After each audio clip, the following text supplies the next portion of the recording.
Hello, Abnormal Investigations. Got another encounter for you. This one comes out of Oklahoma. It's a sad encounter. Happened quite a while back, but it's nonetheless scary.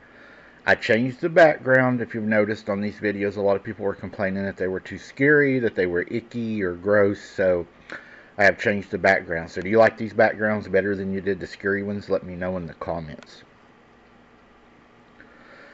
The Werewolf of Ouachita County, Oklahoma. It's been over 75 years since that fateful night, but the memories still haunt me. I was just a teenager then, living on a farm in Ouachita County, Oklahoma, with my family.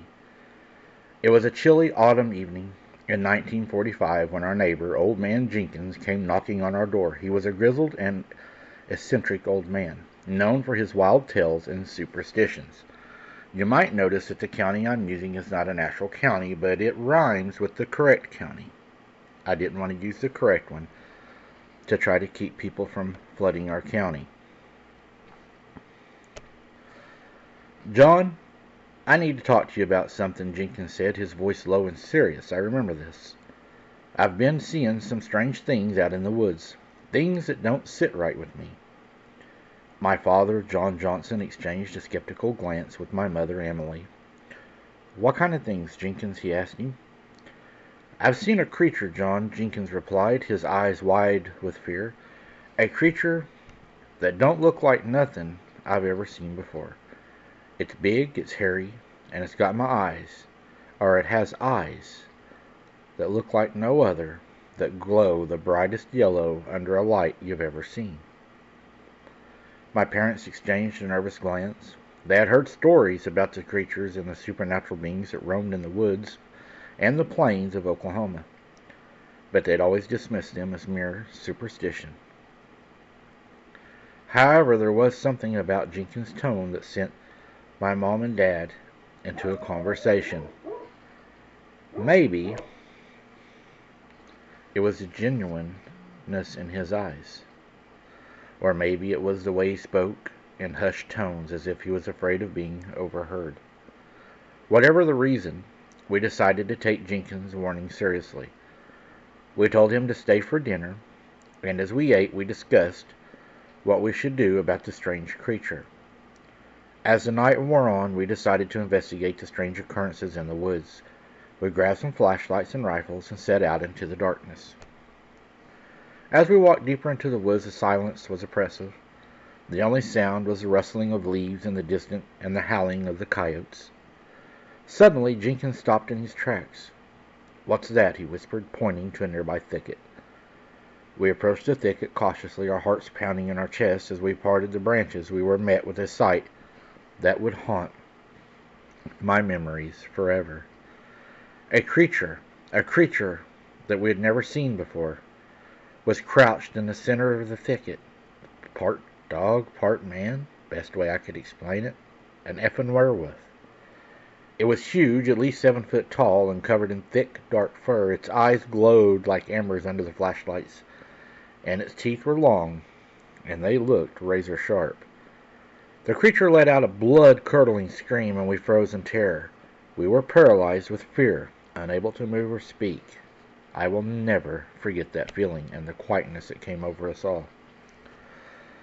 The creature began to move toward us, its eyes fixed on us with an unspeakable hunger. We were trapped, unable to escape the clutches of this monster.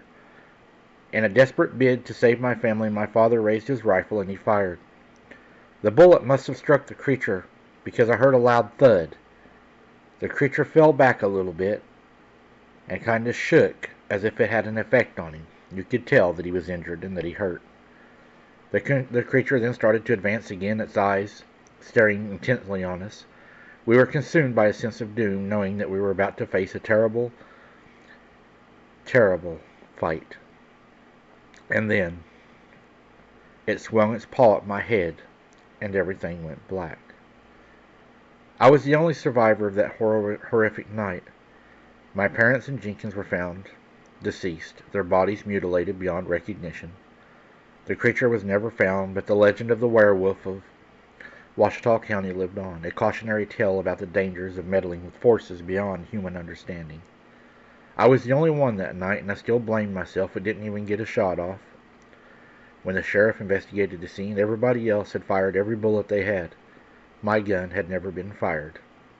I was knocked unconscious. I blame myself for not being able to help to this day. The incident was covered up by the local authorities and our farm was abandoned.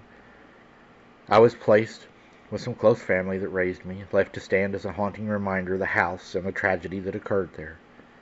But the legend of the werewolf of Ouachita County continued to spread, passed down from generation, as a reminder of the horrors that lurked in that darkest recess of the human heart. The local newspaper, the Ouachita County Gazette, ran a headline the next day: "Family of 3 killed in a tragic animal attack." The article, I guess, wasn't completely false, but it wasn't an animal, it was a werewolf. I seen it. And it went on to say that the authorities believed that a lack of dogs in the area had led to the increase in wild animal attacks. I knew the truth. Of course, I had seen the creature with my own eyes, and I knew that it was no ordinary animal, but I never spoke out and never told anyone what I had really seen that night. And so the legend of the werewolf of Ouachita County lived on as a reminder of the horrors that lay just beyond the edge of town. Years later, when the old folks of Ouachita County would gather around the fireplace swapping stories and sharing tales of the past, the legend of the werewolf of Ouachita County could always be told with a sense of reverence and sadness, as it was my mother and father that I lost that night.